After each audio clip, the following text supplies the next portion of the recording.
Bueno. Entre los factores de crecimiento, ahí nos quedamos, que son las sustancias que secretan las células para que todas se muevan y reparen un tejido dañado. Luego, aquí estamos observando una imagen que nos muestra de que una célula está secretando una sustancia, y esa sustancia, que viene a ser una señal, una citosina, se va y se une a receptores de esa misma célula. Entonces, significa que la sustancia que está secretando esta célula es una señal para ella misma. Esta señal, cuando la señal es para una misma célula que la está produciendo ella misma, se llama un mecanismo de transmisión de señal autócrino, ¿no? Esto lo hemos visto ya en histología, son los mismos mecanismos del sistema endocrino, y solamente recordar, ¿no? Entonces esta célula es como que está dando ánimos para hacer alguna actividad, ¿no? O ya sea de que te está inhibiendo para realizar alguna actividad. Esto puede ser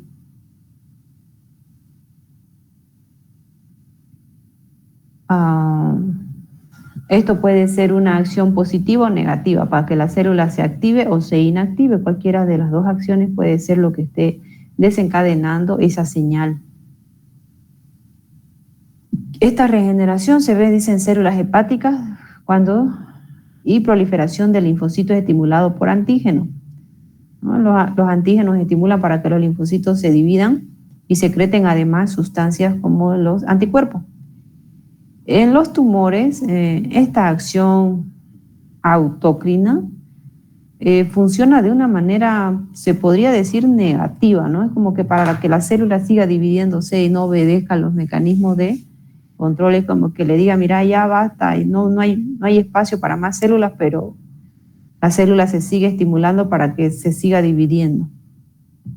Entonces, ese mecanismo es negativo en cierta forma para el individuo que está sufriendo esas células que están haciendo una acción autócrina hacia la división celular. Y el mecanismo de lesión parácrino, miren, aquí tenemos el mecanismo de lesión parácrino. Es un mecanismo en el que la célula secreta una sustancia y esa sustancia me va a producir la acción sobre otra célula, pero una célula que está ahícito, una célula vecina, al ladito, en su vecindad. Entonces esa es una acción parácrina, un mecanismo de transmisión de una señal parácrina, ¿no? Es como que a nosotros, al de al ladito, le demos una instrucción y esa persona tiene que hacerlo, ¿no? Entonces eso es parácrino, una instrucción. En cambio, en el autócrino es como que nosotros mismos nos damos aliento o nos inhibimos para hacer alguna actividad. En el parácrino nosotros le decimos a alguien para que haga algo. Es un tipo de comunicación celular. ¿Dónde ocurre? Ocurre en el lugar donde ocurrió una lesión. Sucede, los macrófagos secretan sustancias para que los fibroblastos se activen y secreten fibras colágenas. Entonces, es como que los macrófagos están activando aquí a los fibroblastos para que se activen y secreten fibras colágenas. Le está ordenando, están en el mismo sitio, son vecinos, ¿no? Está dando una orden. Y en el mecanismo endocrino, es el mecanismo por el que una célula secreta una sustancia, pero esta vez ya no puede ejercer esa sustancia acción directa sobre células vecinas ni sobre ella misma, sino que esta sustancia tiene que entrar al torrente sanguíneo y el torrente sanguíneo, como siempre está circulando, llegar a otra célula y sobre otras células que tienen receptores para esa sustancia van a desencadenar una acción sobre ella, ¿no? Este ejemplo es ya de todas las hormonas, ¿no? Por ejemplo, la insulina, que salen del páncreas, van a activar células como los hepatocitos para que guarden el glucógeno, ¿no? Y capten la glucosa. Entonces están ejerciendo una acción fuera de otro lugar. En este sentido, este mecanismo propiamente, cuando utiliza la vía sanguínea para llevarlo a otro lado, esa sustancia se llama endocrino, ¿no? Y por eso es que también tenemos ya nosotros nuestro sistema endocrino, pero ya eso está en otro tema, que actúan en células que se encuentran alejadas. Es como que llamamos a una persona por teléfono o por WhatsApp y le damos una orden, ¿no? Ya no está cerca de nosotros, ni es que nosotros mismos nos estamos alentando, sino que estamos necesitando ya una vía por el que llegue esa comunicación. Esos son los tres mecanismos, entonces, por los que las células de la inflamación van a acudir a ese lugar de la lesión, y también el mecanismo por el que van a empezar a reparar ese tejido lesionado. Bien. Y eso es lo que queremos hacer, ¿no? Que se repare ese tejido lesionado. Vamos a reparar. La reparación entonces va a ocurrir, puede ser una regeneración, que es una proliferación de células originales del tejido en los bordes de la lesión, ¿no? Como que tengo los bordes de una lesión, los bordes de la piel, por así decirlo, y van a migrar hacia el centro para poder cubrir ese espacio. La proliferación de las células emigradas con diferenciación y maduración de las mismas para restablecer el tejido lesionado. Esto es muy importante. Aquí la matriz extracelular debe estar sin daño. No tiene que cortarse tanto las fibras colágenas, ¿no? No tiene que haberse degradado tanto.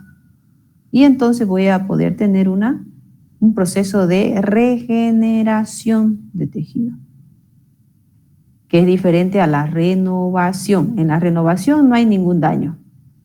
En la regeneración sí hay un daño, pero es un daño leve donde no afecta a la matriz extracelular.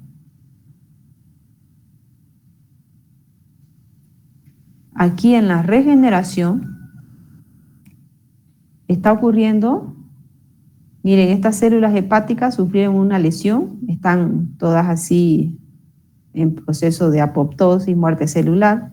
Puede ser que vino el virus de la hepatitis A, ¿no? Y los lesionó y estas células algunas han muerto, pero el daño no ha sido tan significativo porque todavía conservo la estructura por donde las células se tienen que reparar y acomodar. Conservo la membrana basal de esa célula, la estructura de la matriz extracelular, las fibras colágenas se mantienen ahí manteniendo una estructura. Entonces, algunas células que han quedado sanas van a empezar a migrar y a dividirse, ¿no? Que van a cobrar la capacidad de división. Estas células son llamadas células estables, porque mientras no haya un daño, no hay división, pero cuando hay un daño empieza el proceso de división porque yo necesito reparar. Y con el tiempo estas células se habrán reparado y yo tengo un tejido nuevo, ¿no? Un tejido que pareciera que no ha sufrido ninguna lesión, se ha regenerado y tiene funcionalidad, ha conservado su funcionalidad. ¿Ya? Es como si nada hubiera pasado. En eso ocurrió una regeneración. Puede ocurrir en una gastritis, en una enterocolitis, que no sea tan grave. El proceso de regeneración también. Aquí nos muestra células del tejido epitelial, puede ser duodeno, yeyuno, ilio, ¿no? Aunque la célula de Paneth nos hace recuerdo a las células del duodeno. Aquí las células de la cripta son células de la membrana basal y todo el tiempo están en mitosis. Estas células en sí forman parte de estas células lábiles, ¿no? Células que viven en renovación, ¿no? Renovación. En cambio, la célula hepática, ahorita como hemos visto que se ha reparado, estaba en regeneración, no renovación. En cambio, estas viven dividiéndose todo el tiempo. Las células epiteliales hacen eso. Ahora, cuando la matriz extracelular ha sufrido daños, ¿ya? Aquí se presenta otra situación, que hay que reemplazar el tejido lesionado con tejido fibroso. Y esto involucra dos procesos, la formación de tejido de granulación y la contracción de la herida. El tejido de granulación, entonces, hay que ver en qué consiste y en qué consiste la contracción de la herida. Y recuerden que reparación va a ocurrir cuando hay daños en la matriz extracelular. Aquí entonces la imagen anterior que veíamos, donde había ocurrido una regeneración, está ocurriendo ahora una reparación. Por ejemplo, la fibrosis del tejido hepático se llama cirrosis, ¿no? Entonces aquí bien podía ser una cirrosis, donde el daño hepático es tan grave que se pierde la estructura porque las fibras colágenas también pierden estructura y entonces hay, dice, ciertos intentos de reparación, hay algunas células se forman como nódulos llamados nódulos de regeneración, pero la arquitectura se va a perder.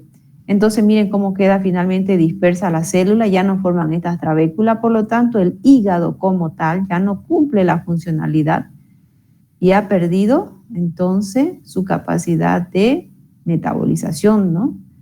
Ha perdido un porcentaje de su capacidad de trabajo y en el proceso de reparación, porque el tejido ha sido reemplazado con abundantes fibras colágenas, ¿ya? Porque se perdió la estructura, porque hubo un daño en la matriz extracelular. Y eso es lo que va a ocurrir entonces en la reparación, que el tejido se puede llegar a reparar, pero la funcionalidad no siempre va a ser la misma. Entonces, reparación ocurre, por ejemplo, en heridas graves de la piel, en infarto agudo de miocardio, en infartos cerebrales, infartos renales, todas esas cosas. Aquí vemos la parte normal de un tejido, ¿no? Hay algunas células, algunos vasos sanguíneos, ocurre una lesión, se pierde estructuras, ha sido tan grave que ha perdido la estructura de la matriz extracelular y ocurre un proceso inflamatorio. Y en el proceso inflamatorio nosotros reconocemos a los neutrófilos, fíjense, aquí están. Los neutrófilos están en ese lugar porque son los primeros que van a llegar por el proceso de diapédesis, ¿no? Que han migrado desde los vasos sanguíneos y llegaron. Y bueno, aquí ellos empiezan a secretar sustancia por acción autócrina, barácrina y endocrina. Todo esto se va a mover y van a empezar los fibroblastos a secretar fibras colágenas y con el tiempo tenemos abundantes fibras colágenas, menos cantidad de células y el tejido es reparado con fibras colágenas. ¿Por qué? Porque hubo una lesión de la matriz extracelular. Y el tejido de granulación, ¿qué era entonces? Es ese proceso antes de que quede toda la formación de fibras colágenas. Es ese proceso donde yo reconozco abundantes células, abundantes vasos sanguíneos, muchos capilares, porque resulta que estos capilares están formándose nuevamente. Hay entonces la angiogénesis, ¿no? La neoformación de vasos sanguíneos. Y hay muchas células, pero sobre todo lo que caracteriza al tejido de granulación es la abundancia de capilares, ¿ya? Y aquí vemos ese tejido de granulación que macroscópicamente, así a simple vista, es un tejido que está así, ¿no? Como un sarpullidito sobre una herida que hemos tenido grande, digamos, ¿no? Y sobre lo que todavía no hay piel. Y se ve así, ¿no? Como unas grosellitas ahí. Ese es el tejido de granulación. Microscópicamente, que existen células inflamatorias, hay abundantes vasos sanguíneos y hay fibroblastos. Además que aquí en esta imagen me dice linfocito, neutrófilo, está la presencia de la úlcera, que sería esta, aquí macroscópicamente. Entonces, este tejido de granulación es un tejido especializado, altamente vascularizado, que se forma transitoriamente durante la reparación. Entonces es lo que pretendemos, ¿no? Cuando hacemos curación de heridas con escaras, digamos, pretendemos siempre que exista el tejido de granulación así limpiecito, ¿no? Así este rojo grosella bonito. Y que no se asiente la fibrina sobre él, ¿no? Porque la fibrina viene a ser una interferencia para que haya una buena cicatrización o puede llegar a infectarse incluso. Aquí vemos microscópicamente un tejido de granulación, vasos sanguíneos pequeños, abundantes. Miren, si contamos ahí 1, 2, 3, 4, 5, 6, 7, 8, 9, 10, 11, hartísimo vaso sanguíneo. Y miren acá, todavía mucho más todavía, vasos sanguíneos. Es lo que la caracteriza el tejido de granulación y las células, ¿no? Las células de la inflamación y abundante fibroblasto, ¿no? Que que los reconocemos porque son más larguitos. El tejido de granulación entonces a veces es exuberantemente grande, a veces crece, ¿no? Y eso asusta a veces a las personas y se hacen un estudio de biopsia y cuando sale que es tejido de granulación nomás, pues bien, mejor, un tejido de granulación. El tejido de granulación sobre todo lo vamos a ver así como la imagen que veíamos hace un momento grande, macroscópica de color de una grosella, cuando haya curación por segunda intención. Y aquí entonces tenemos que definir esto, ¿no? La curación de las heridas cutáneas pueden ser de dos formas, según cómo sea la herida, porque pueden ser heridas donde solamente se ha abierto un espacio, como puede ser un cuchillo, una navaja, y nosotros apegamos esto, apegamos los bordes para que exista una reparación de la herida. Pero hay veces que las personas, como las escaras de decúbito o se arrancó la piel por X motivo, entonces aquí tiene que haber una curación por segunda intención. Entonces los de primera intención son cierres primarios, ¿ya? Podríamos llamarle fácilmente cierre primario a las cortaduras y cierre secundario a las escaras, ¿no? De decúbito. Pero nos ponen este otro nombrecito que es necesario que lo aprendamos para que cuando escuchemos, curación de primera intención, entonces era una herida quirúrgica, incluso puede ser, ¿no? La que se hace con un bisturí. Y quiere decir que la señora o el señor que sufrió, que le hicieron una operación y decimos que ha curado por primera intención, entonces comprendemos de que ha sido una curación de herida que no se ha llegado a infectar y no hubo pérdida de tejido. Pero cuando es por segunda intención, a veces sucede de que la herida se infecta, ¿no? Está cerrada, está ahí, y se llega a infectar y entonces el tejido se llega a necrosar y perdemos parte del tejido. Entonces ya no podemos aproximar los bordes porque hemos perdido tejido. Y por lo tanto dicen ya eso va a ser curación por segunda intención. Segunda intención quiere decir que lo único que vamos a esperar es que se rellene ese espacio.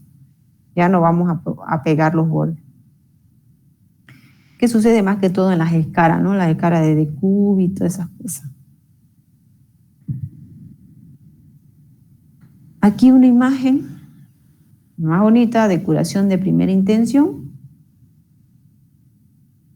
La curación de primera intención, fíjense entonces, empieza aquí, ¿no? Recuerden que son los vasos sanguíneos los que nos van a traer a los neutrófilos, las células de la inflamación y van a hacer de que haya un proceso inflamatorio en este lugar, necesario para que se activen todas las células y empiecen los fibroblastos a secretar colágeno y se repare la lesión. Fíjense que la epidermis, aquí el tejido estratificado, tiene casi el mismo grosor que tenía antes, como que es una cicatriz leve que se va a notar, bien suavita, ¿no? Pero aquí ha ocurrido algo diferente, es una curación por segunda intención porque aquí ha perdido tejido, era de más, ha perdido piel. Y entonces la vascularización, empieza nuevamente el tejido de granulación, pero esta vez el tejido de granulación le va a llevar más tiempo cerrar esto. Esto puede tardar meses para que se rellene este espacio, ¿no? Y una vez rellenado,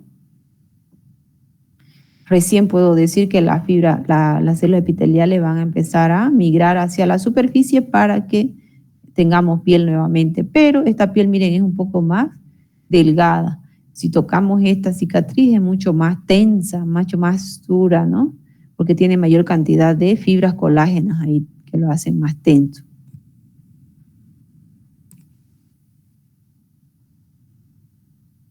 Ese es en el mejor de los casos que suceda así, ¿no? Aquí miren, este cuadrito nos muestra casi todo lo que sucede en diferentes estructuras, células, ¿no? Aquí nos dice la fase de cicatrización de una herida. La fase puede ser, miren, la fase hablamos de una fase inflamatoria que dura entre el día de la herida hasta 3 días, 4 días, 5 días.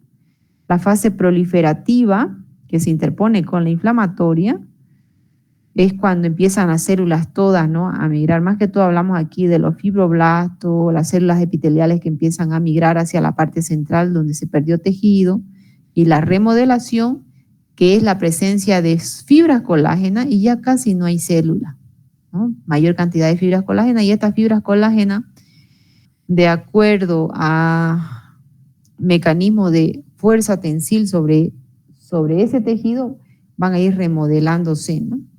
Remodelándose porque ustedes saben que una herida al principio, cuando cicatriza, es un poquito más gruesa. Y luego de un tiempo la herida empieza a disminuir su espesor. Entonces ahí estamos ya en el proceso de remodelación de la herida. Le da la maduración. Hay una subfase que tiene que ver con las células y los vasos sanguíneos. Aquí es la fase de la hemostasia, que es 5 a 10 minutos, ¿no? Cuando se lesionó el tejido empieza a sangrar. Eso va a ocurrir de que las células aquí van a formar un tapón, ¿no? El proceso inflamatorio hace de que exista mayor cantidad de células en ese lugar, se activan las células de los fibroblastos, los neutrófilos, los macrófagos y los fibroblastos y empiezan a secretar sustancia. El vaso sanguíneo al principio pues necesitamos que no haya pérdida sanguínea, va a una vasoconstricción y luego ya vasodilatación porque necesitamos que se facilite, ¿no? la entrada y salida de nutrientes para que todas estas células empiecen a trabajar en la remodelación. Miren, a partir de esto también nos dice los colágenos que se van secretando en la matriz extracelular. Podríamos decir que el colágeno tipo 1 como que tiene mayor fuerza, ¿no? Fuerza para que la herida no se lesione, no se vuelva a abrir. Pero al principio las fibras con mayor cantidad son la fibronectina y el colágeno tipo 3. Y a partir del tercer día empieza a secretarse colágeno tipo 1. Y entonces aquí miren, estamos en el día 7. Pensemos en una persona que se hizo una cirugía, se hizo una apendicectomía convencional, se hizo una colecistectomía convencional donde tuvieron que abrir el abdomen, una partecita, y queda una herida, ¿no? Y luego de 7, 10 días le dicen, vaya y quítese los puntos, y le quitamos los puntos. ¿Será que esa herida tiene una fuerza como para que la persona haga fuerza, ejercicio, o quizás tenga una tos intensa y esa herida no se abra? Hay un riesgo, ¿no? Porque aquí nos está diciendo que la fuerza tensil, la fuerza con la que esa herida puede estar cerrada ahí, es solo del 30%. Va a ir adquiriendo fuerza a medida que pase el tiempo. Posiblemente en 6 meses, 7 meses, ya la persona puede estar haciendo algún tipo de actividad normal, ¿no? Pero miren que nos recomiendan, sobre todo en mujeres que han tenido a luz, bebés que han tenido que ser sacados por cesárea, nos recomiendan, ¿no?, que la persona no debería embarazarse, no deberíamos estar en esa situación de un nuevo embarazo hasta que hayan pasado por lo menos 2 años. Porque recién en los 2 años, esa herida, producto de la cesárea, va a tener esa fuerza como para poder soportar, ¿no?, la tensión que va a generar un nuevo ser dentro de esa persona. 2 años, entonces. Y porque esas son 2 heridas, ¿no? La herida en la parte abdominal, la pared abdominal, y la herida a nivel uterino, ¿no? Porque esas dos paredes tuvieron que haber roto para poder sacar a la criatura, ¿no? Entonces, por eso es que necesitamos ese tiempo. Y por estudios se ha demostrado que la fuerza tensil del 99% se alcanza a los 2 años, ¿ya? Ya tenemos mayor fibras colágenas, mayor maduración de esas fibras colágenas. Entonces ya puede ser que se vuelva a embarazar, ¿no? A ver, Mónica. ¿Qué es la fuerza tensil, doctora? A ver, amarre a sus perros con una fuerza del 100%, porque si lo amarra con un 30% se va a salir y va a ir a morder a alguien. Entonces, como la recuperación, digamos, de los tejidos para soportar otra herida sobre ese mismo lugar. Exactamente, para soportar una fuerza que los va a querer abrir. Gracias. Entonces, por eso, ¿no?, le mencionaba sobre el ejemplo del embarazo, de las mujeres embarazadas que tuvieron su bebé por cesárea. Siempre es recomendable que no vuelvan a embarazarse hasta que haya pasado 2 años, porque puede ser muy peligroso, ¿no? Que no. Aparte sí de todo eso del tiempo, está mucho que ver la alimentación de esa persona, porque ustedes saben que la vitamina C es una sustancia que nos ayuda a la producción de colágeno. Por eso nos recomiendan vitamina C, aparte que es antioxidante, ¿no? Tiene muchas propiedades.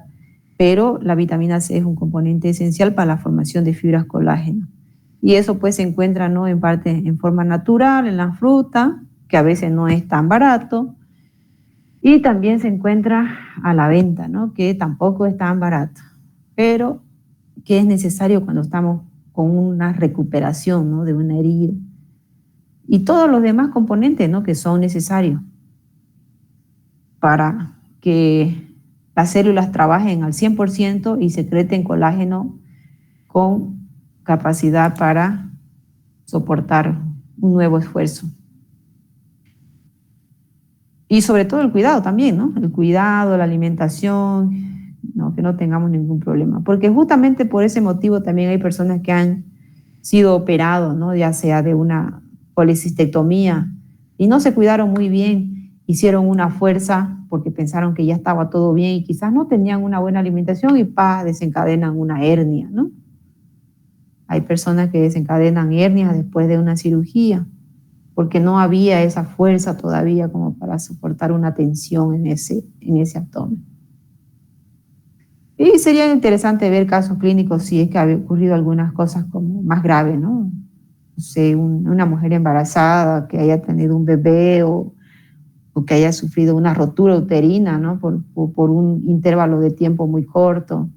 La verdad que no he buscado esos casos clínicos. Podríamos buscar. Sería muy interesante para que lo discutamos en clase. ¿Qué cosas fueron los que intervinieron posiblemente? ¿Tienen alguna pregunta, alguna duda?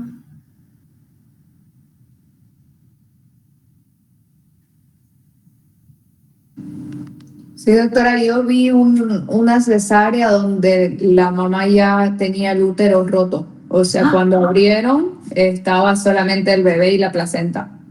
Ay, por Dios. Y también mi hermana cuando tuvo su bebé, no sé si eran semanas o ya eran meses, el bebé lloró y ella despertó asustada y se sentó de golpe y hizo también una hernia en uno de los puntos del abdomen y tuvo que ser operada 2 años después, si no me equivoco, para arreglar la hernia porque tenía como un abultamiento en el lugar donde pasó. Ay, sí, pues ese cuidado hay que tener. Yo, por ejemplo, tengo ahorita a mi hermana que no quiere fajarse, ¿no? Porque a veces uno tiene episodios de tos, estornudo, y no es bueno tener, ustedes saben que hace una fuerza del abdomen para cuando uno estornuda, tose o quizás vómito. Entonces esas cosas, después de una cirugía, es apropiado poner una fuerza ahí sobre esa parte que es la fajación, ¿no? Fajarse. Entonces yo tengo ahorita pena un poco de que suceda algo así, digamos, ¿no? De que ella es un poquito gordita, en el lugar donde está hace mucha calor, la faja es un poquito insoportable, pero yo veo que es necesario para evitar justamente estas complicaciones. Y el tiempo de la cirugía ha sido recién el 5 de septiembre, del 5 al 13. ¿En qué día estaremos? A ver. Una semana. Una semana. Aquí estamos, ¿no? En este tiempo, pensando que tenga una buena alimentación, ¿no? Y todo lo demás. Tendríamos que esperar. Es complicado. Oiga, y Mónica fue creo que la que dijo lo del pacientito. Sí, lo tengo grabado en mi celular. ¿Ah, sí? Sí, porque el doctor cuando estaban operando y vio eso, pidió justo que alguien grabe porque dice que cuando eso sucede es grave. Normalmente pueden ser casos de emergencia donde pueda morir o la mamá o el bebé, porque el útero estaba desgarrado, pero o sea, ella no tuvo síntomas, digamos, no se notaba que estaba así hasta que abrieron. Ah, o sea que todos están bien. Otra pregunta, ¿supo más o menos cuál fue los antecedentes de ella? No, porque luego, o sea, yo fui a unas prácticas que íbamos a tener, pero luego la botaron a nuestra docente de fisiopatología y ya no pudimos volver, entonces no pude volver a ir o sea, no pude saber más porque ese era mi primer día de práctica Ajá. y luego cuando la botaron a la docente, ningún otro docente nos dio prácticas en hospital. Ah, Así que ya. ya no supe más, no pude ir. Bueno, Mónica, vamos a buscar entonces ver si es que es accesible para buscar la historia. Podríamos presentarlo como un caso para nosotros, ¿no?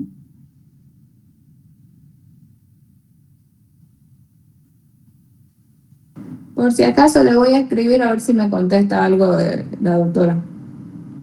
Ajá, también podría ser.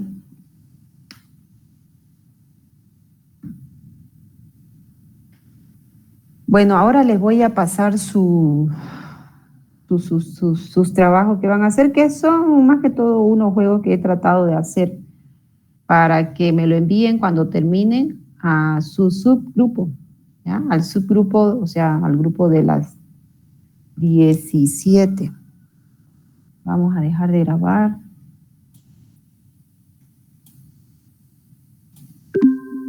Listo. Entonces lo van a enviar al subgrupo de las 7, de las 5:30, cuando hayan terminado de hacerlo. ¿Ya?